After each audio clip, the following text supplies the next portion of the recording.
1 cup चीनी, 1 cup दूध और सिर्फ 1 चम्मच घी से हम बनाएंगे ट्रे भर कर कैंडीज टॉफ़ी घर पर मौजूद सामान से। बिस्मिल्लाहिर्रहमानिर्रहीम। अस्सलामु अलैकुम वरहमतुल्लाहि वबरकातुहू। अमूरे खानादारी में खुश आमदीद। एक बहुत ही प्यारी सुबह, एक बहुत ही प्यारे दिन और अपने रब्बुल आलमीन की बहुत बड़ी रहमत के तलबगार उम्मीदवार बनते हुए हम अपने आज के व्लॉग का आगाज़ करते हैं। ये बन रही है कैंडी और ये बनाएंगी मेरी छोटी सिस्टर अपने भांजा भांजियों के लिए। 1 कप ले ली है चीनी, चीनी को डाल दिया है पैन में और इसको करेंगे हल्की हल्की आंच पर कैरामलाइज। और उसी कप में जिससे हमने ली थी चीनी उसमें ही हम डाल लेंगे 1 कप दूध, यानी कि जितनी चीनी उतना ही दूध।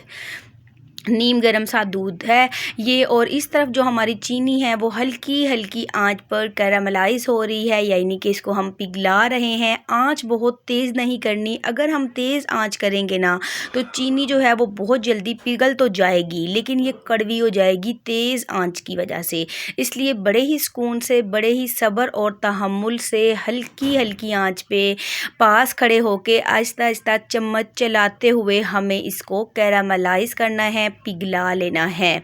थोड़ा सा टाइम लगेगा लेकिन बहुत ही मज़ेदार, बहुत ही अच्छे जायके के साथ हमारी कैंडी बनके तैयार होगी। ये देखिए पूरी जोन सी है चीनी वो कैरामलाइज हो गई है, पिघल गई है। अब बड़ी ही एहतियात से चूल्हे से हटा के चूल्हे की आंच बंद करके अब इसके अंदर हम शामिल कर देंगे दूध। दूध शामिल करते हुए अपने फेस को भी बचाना है, आग भी बंद रखनी है चूल्हे की और बड़े ही एहतियात से दूध इसके अंदर शामिल कर देना है। अब इसको दोबारा चूल्हे पे रख देंगे। जैसे ही दूध डालेंगे थोड़ी सी ना चीनी इकट्ठी हो जाएगी चम्मच में और पैन में, आपने परेशान नहीं होना।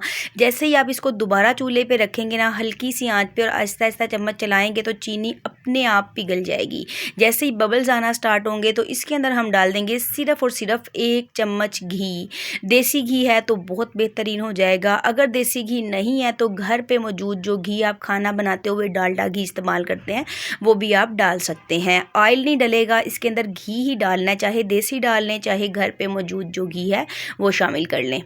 अब हल्की हल्की आंच पे हम इसे पकाएंगे गाढ़ा होने तक। आंच तेज़ नहीं करनी, तेज़ आंच पे ये जल जाएगी, इसका फ्लेवर चेंज हो जाएगा। अब हल्की हल्की आंच पे पकाते पकाते ये देखें ये काफ़ी हद तक गाढ़ी हो गई है। अब हम इसको हल्का सा ठंडा करने के लिए छोड़ देंगे। इस तरफ हम ले लेंगे एक परात ले लें स्टील की, या स्टील की ट्रे ली है मैंने। अगर बटर पेपर है तो वो लगा लें, हमारे पास बटर पेपर नहीं है तो हमने ले ली है आधा चम्मच घी। उसको हमने ट्रे में अच्छे तरीके से फैला दिया और फैलाने के बाद हम डाल देंगे सारा बैटर जो कि इस वक्त नीम गर्म सा हो चुका है। जल्दी जल्दी हम इसको फैला देंगे, ये ना हो कि ये जमना शुरू हो जाए पैन के अंदर। इसको हम 7 से 8 मिनट ठंडा होने के लिए छोड़ देंगे। सर्दी का मौसम है तो फ्रिज में रखने की ज़रूरत नहीं है, नॉर्मल टेम्परेचर पे ही ये ठंडा हो जाएगा।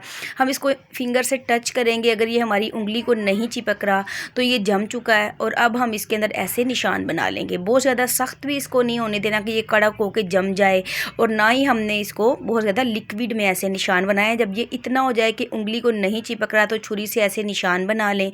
निशान बनाने से ये होगा कि हमें एक पैमाइश मिल जाएगी कि इतने से बैटर से हमने अपनी कैंडी को तैयार करना है। तो मैंने बनाई थी ये गोल वाली कैंडीज़।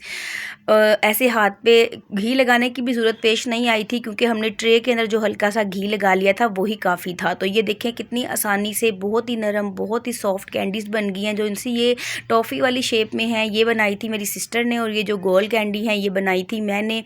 ये बहुत ज़्यादा बनी थी, जितनी आप देख रहे हैं इतनी ही बनते बनते जो बच्चे और हम सब मिल के इसे बनाते बनाते ही खा चुके थे, क्योंकि ये बहुत टेस्टी, बहुत ही सॉफ्ट, बहुत ही जूसी और बहुत ही मज़ेदार बनकर तैयार हुई थी। घर पे अपनी नज़रों के सामने आप बच्चों को बना कर दें, उनकी सेहत को बिल्कुल भी ये नुकसान नहीं देगी।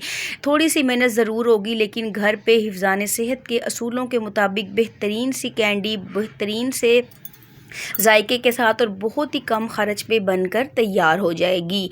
और ये बनाई थी मेरी सिस्टर ने, क्योंकि जो खाला हैं वो भांजे भांजियों के साथ बहुत ज़्यादा चाव चौंचले और लाड प्यार करती हैं, तो उन्होंने बनाई थी। तो मैंने वीडियो बना के आपके साथ शेयर की ताकि आप भी अपने बच्चों के लिए बनाएं। ये बहुत लजीज बनी थी। और ये जो आप क्लिप देख रहे हैं ये कल वाली वीडियो के कुछ क्लिप हैं।